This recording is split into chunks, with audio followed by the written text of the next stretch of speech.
1,86,000 करोड़। हर महीने आप हजारों के नोट गिनते होंगे, कभी कभी लाखों या करोड़ों की बात भी करते होंगे, लेकिन कोयले की खदानों में देश को हुए नुकसान की जो रकम सामने आई है वो है 1,86,000 करोड़। यानी निश्चित तौर पर जो अब तक दबी जुबान में बात कही जा रही थी, जो आरोप लग रहे थे कि 1,86,000 करोड़ का घोटाला हुआ है, तो इस रिपोर्ट से ये साफ हो गया है कि उस घोटाले का रिकॉर्ड टूटा है। लेकिन इसका फायदा किसको हुआ है? इसका फायदा निजी कंपनियों को हुआ है। 13 अंकों की है ये पूरी संख्या। 186 के आगे 10 जीरो और लगेंगे, तब जाकर समझ आएगा कि जीरो लॉस करते हुए देश को कितने जीरो का चूना लगा दिया गया है। कंट्रोलर एंड ऑडिटर जनरल यानी कैग के रिपोर्ट में ये साफ है कि सिर्फ कोयला खदानों में अंधी बांट के जरिए पिछले 8 साल में 1,86,000 करोड़ का नुकसान देश का कर दिया गया। कोयले को कोयला मत समझिए कि आपकी जिंदगी चलाने वाला ये काला सोना है। आरोप है कि इस काले सोने को सरकार ने प्राइवेट कंपनियों के हाथों बेच डाला, नीलाम भी नहीं किया, बस सस्ते दामों पर सौंप दिया और दे दी काले सोने यानी कोयले को लूटने की खुली छूट।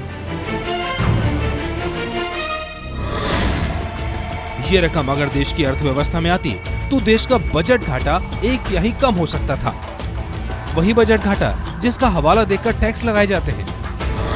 सरकारी अनुमान के मुताबिक देश में चालू वित्त वर्ष का राजकोषीय घाटा 5,13,590 करोड़ रुपए का है। इसका 1/3 होता है करीब 1,71,000 करोड़, जबकि कोयला खदानों से नुकसान का अनुमान है 1,86,000 करोड़, जो भारत के राजकोषीय घाटे के 1/3 से भी ज्यादा है। आम बजट साल 2012-13 के लिए देश का रक्षा बजट 1,93,007 करोड़ रुपए तय किया गया था। ये बजट सेना के तीनों अंगों के लिए था। कोयला खदानों से हुआ नुकसान देश के रक्षा बजट से सिर्फ 7,000 करोड़ कम है।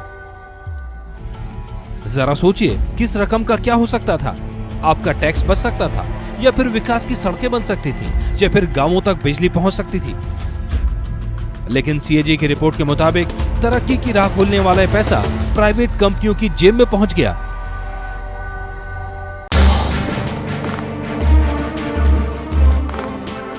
देश को विकास की जरूरत थी, देश को ऊर्जा की जरूरत थी, हर गांव तक बिजली पहुंचाना लक्ष्य था और इसके लिए सरकार ने फैसला किया देश के कोयला भंडार से ज्यादा कोयला निकालने का। सरकारी महारत कोल इंडिया लिमिटेड अकेले काम नहीं कर सकती थी, इसलिए प्राइवेट सेक्टर को इसमें शामिल किया गया। लेकिन सीएजी की रिपोर्ट के मुताबिक यहीं से शुरू हो गई देश को नुकसान पहुंचाने की गड़बड़ियां। आप इस रिपोर्ट में देखें तो सीधे कहा गया है कि जब 28 जुलाई 2006 को जब ये सिफारिश की गई थी तो सरकार से ये पूछा गया कि आखिर सरकार ने इस सिफारिश को क्यों नहीं माना। तो सरकार की तरफ से जवाब आया कि अगर मार्केट रेट पर अगर कोल ब्लॉक्स की नीलामी होती तो इससे कोयले की कीमत बढ़ती और इसका सीधा नुकसान बिजली कंपनियों को होता, और अगर बिजली की कीमत बढ़ती तो आम जनता को इसका नुकसान उठाना पड़ता। लेकिन उस तमाम दलीलों को दरकिनार करते हुए सीएजी ने कहा है कि आप देख सकते हैं कैमरे पर कि delay in introduction of process of competitive bidding has rendered the existing process of beneficial to the private companies, यानी निजी कंपनियों को फायदा पहुंचा।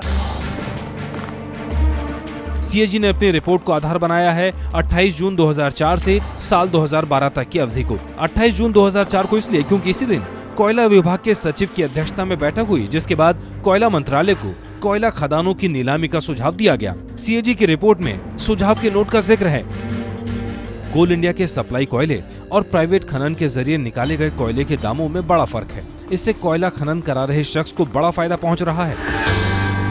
सीएजी के मुताबिक इसी के बाद मंत्रालय को नीलामी के बारे में सोच लेना चाहिए था, लेकिन इस पर आखिरी फैसला लिया गया फरवरी 2012 में। इस बीच में वक्त लगा पूरे 8 साल का। सीएजी की रिपोर्ट के मुताबिक जून 2004 तक 39 कोयले की खदानें अलॉट की गई थी, जबकि जुलाई 2004 से सितंबर 2006 तक धड़ाधड़ 71 खदानें अलॉट कर दी गईं। 2006 में भी सरकार के पास खदानों की नीलामी का निर्णय बाकी था। सीएजी की रिपोर्ट के मुताबिक साल 2006 में ही सरकार इस पर आखिरी फैसला कर सकती थी, लेकिन इसे अगले 6 साल तक टाला जाता रहा और इसी से बढ़ता गया नुकसान। साल 2006 के बाद भी इसी तरह से 38 कोयले की खदानें और अलॉट की गईं। कुल 142 खदान प्राइवेट और सरकारी क्षेत्र को अलॉट की गई। सीएजी की रिपोर्ट के मुताबिक 2004 से 2012 के बीच अगर प्राइवेट कंपनियों को दी गई खदानों की नीलामी की जाती तो उससे देश को करीब 1,86,000 करोड़ का फायदा होता। सीएजी ने अपनी रिपोर्ट में 25 कंपनियों के नाम भी गिना दिए हैं। इन कंपनियों को सीधे नामांकन के आधार पर कोयला ब्लॉक आवंटित किए गए। इनमें SR power, Hindalco industries, Tata steel, Tata power और जिंदल स्टील एंड पावर का नाम शामिल है। नुकसान का ये अंदाजा भी सिर्फ 57 खदानों पर आधारित है। सीएजी ने औसत उत्पादन और औसत बिक्री को आधार बनाकर ये नतीजे निकाले हैं। सरकार को सत्ता में बने रहने का कोई अधिकार नहीं।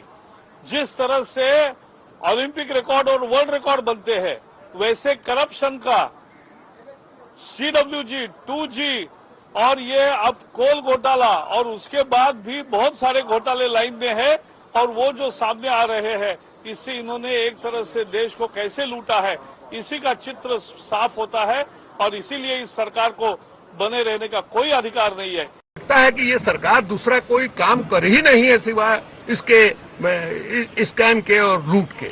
हम तो चाहेंगे कि जिस ढंग से 2G स्पेक्ट्रम के का मॉनिटरिंग जो है वो सुप्रीम कोर्ट ने किया, उसी तरह से कोल ब्लॉक अलॉटमेंट का जो मामला है इसका भी मॉनिटरिंग जो है वो सुप्रीम कोर्ट करे। लेकिन आंकलन जिस तरह से किया है, किसी मिनरल का उस तरीके से आंकलन कैसे किया जा सकता है, खास तौर से कोल जैसे मिनरल का, किसी माइन में कितनी दूर तक जाकर उसकी माइनिंग करनी पड़ेगी, किसी माइन की सीम कैसी होगी, इसको केवल इस आधार पर, एवरेज के आधार पर आंकलन करना, इससे हमारी मिनिस्ट्री सहमत नहीं है। सीएजी ने जिस दूसरी बड़ी चीज का खुलासा किया है वो है कुल 142 में से अधिकतर मुनाफा देने वाली कोयला खदान प्राइवेट हाथों में सौंपी गई। सीएजी रिपोर्ट के मुताबिक खुली या मिश्रित खदानें सरकार के हाथ में 49, जबकि अंडरग्राउंड खदानें सरकार के हाथ में 18। इससे अलग खुली या मिश्रित खदानें प्राइवेट हाथों में है 57, जबकि अंडरग्राउंड खदानें हैं 18। सीएजी के मुताबिक ऐसी खदान जिनमें धरती से ऊपर ही कोयला निकाला जाता है वो ज्यादा मुनाफे वाली होती हैं, जबकि जमीन के नीचे गहराई में जाकर कोयला मिलने वाली खान से कोयला निकालना महंगा है। रिपोर्ट के मुताबिक प्राइवेट कंपनियों ने कम मुनाफे वाली अंडरग्राउंड खदानों से कहीं ज्यादा दिलचस्पी खुली या मिश्रित खदानों में दिखाई और सरकार ने उन्हें ये मौका मुहैया भी करा दिया। रिपोर्ट संसद में प्रस्तुत हुई है। जो हम पहले कह रहे थे, ये आरोप लगाया जा रहा था कि आप तो ड्राफ्ट रिपोर्ट के बेसिस पे बोल रहे हैं, वो सारी की सारी बातें आज इस सीएजी की रिपोर्ट में है। सरकार पर आरोप लग रहा है कि प्राइवेट कंपनियों को सीधा मुनाफा पहुंचाया गया, वहीं सरकार इस आरोप को बेबुनियाद बता रही है। क्योंकि हमारे सिस्टम में, डेमोक्रेसी में इससे बड़ी ट्रांसपेरेंट स्क्रीनिंग कमेटी और कोई नहीं हो सकती है कि सेक्रेटरी लेवल के ऑफिसर्स बैठे, राज्यों के चीफ सेक्रेटरी लेवल के ऑफिसर्स बैठे या उनके प्रतिनिधि बैठे। इससे ज्यादा ट्रांसपेरेंट कमेटी कोई नहीं हो सकती थी।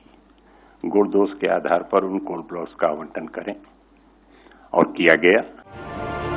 सरकार का दावा है कि पूरी प्रक्रिया पारदर्शी रही और अहम बैठकों के बाद ही फैसले लिए गए, लेकिन सीएजी ने अपनी रिपोर्ट में खुलासा किया है कि जिन बैठकों के बाद फैसले की बात सरकार कर रही है, उस बैठक में लिए गए फैसलों के दस्तावेजों में फैसले का जिक्र तक नहीं है।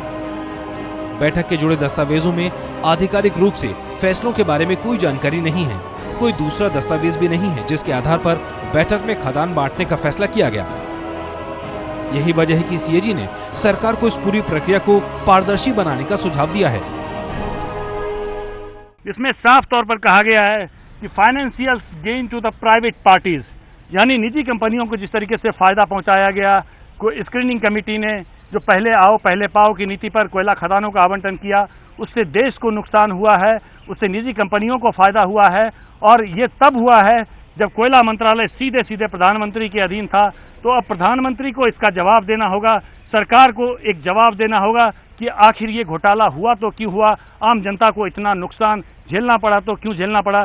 क्योंकि सदन अभी चल रहा है, संसद में सरकार के खिलाफ विपक्ष को एक बड़ा हथियार मिला है और अब विपक्ष के सामने जिस तरीके से आरोप सीधे सीधे प्रधानमंत्री पर लग रहे हैं, प्रधानमंत्री से इस्तीफा मांगा जा रहा है, तो सरकार के लिए जवाब देना मुश्किल हो सकता है।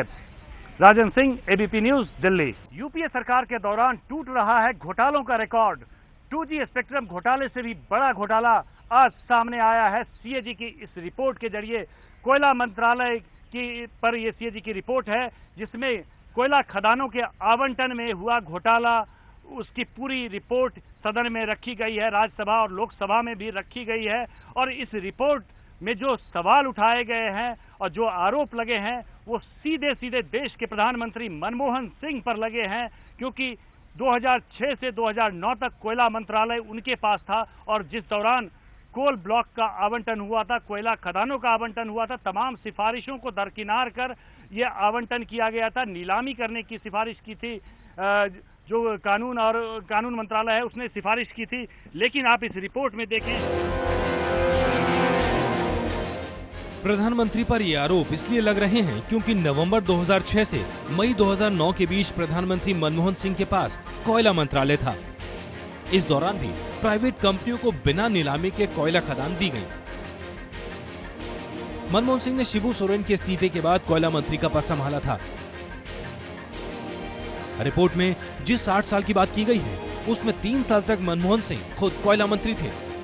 इसी बात को आधार बनाकर अब बीजेपी ने प्रधानमंत्री का इस्तीफा मांगा है। सीधे प्रधानमंत्री से सवाल करना चाहेगी कि आखिर किस परिस्थिति में इस देश के 1,85,000 करोड़ का घोटाला या नुकसान प्रधानमंत्री के स्वयं के कार्यकाल में हुआ। भारतीय जनता पार्टी इस सवाल का जवाब जानना चाहती है। सीएजी रिपोर्ट से ये साफ है कि प्रधानमंत्री मनमोहन सिंह के कोयला मंत्रालय संभालने से पहले भी पीएमओ के पास कोयला खदानों की नीलामी शुरू करने से जुड़ा सुझाव पहुंच चुका था। अगले कई सालों तक पीएमओ इस पर नोट भेजता रहा, लेकिन कोई तेज कार्रवाई नहीं हुई और इसी बात का आरोप प्रधानमंत्री पर लग रहा है।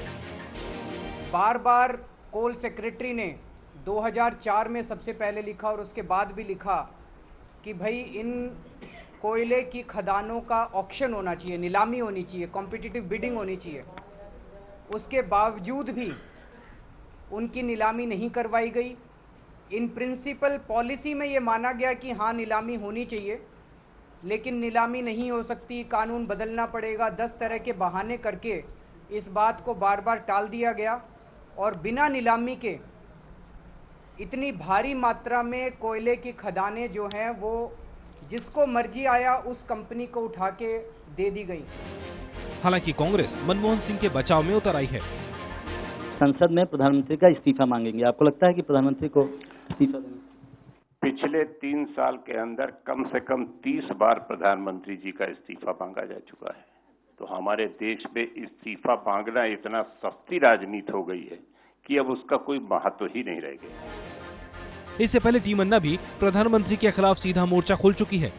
उस वक्त प्रधानमंत्री मनमोहन सिंह ने खुद ये कहकर राजनीतिक ब्रह्मास्त्र चला था कि अगर आरोप साबित हो गए तो वो राजनीति से संन्यास ले लेंगे। कैरियर, चाहे फाइनेंस मिनिस्टर, चाहे leader of the opposition in Rajya Sabha, चाहे prime minister, is an open book. कोई भी अगर इस पर कोई इल्जाम लगाता है तो उसकी पूर्ति कराए। तो अगर उनमें जरा पर भी सच हुआ तो मैं अपने I will give up my public career. अब सीएजी रिपोर्ट के सामने आने के बाद प्रधानमंत्री मनमोहन सिंह पर एक बार फिर से हमले तेज हो गए हैं। वहीं सीएजी की रिपोर्ट में कोयला मंत्रालय के अधिकारी और कोयला खदानों पर निगाह रखने वाली कोल कंट्रोलर ऑर्गेनाइजेशन यानी सीसीओ पर भी उंगली उठाई गई है।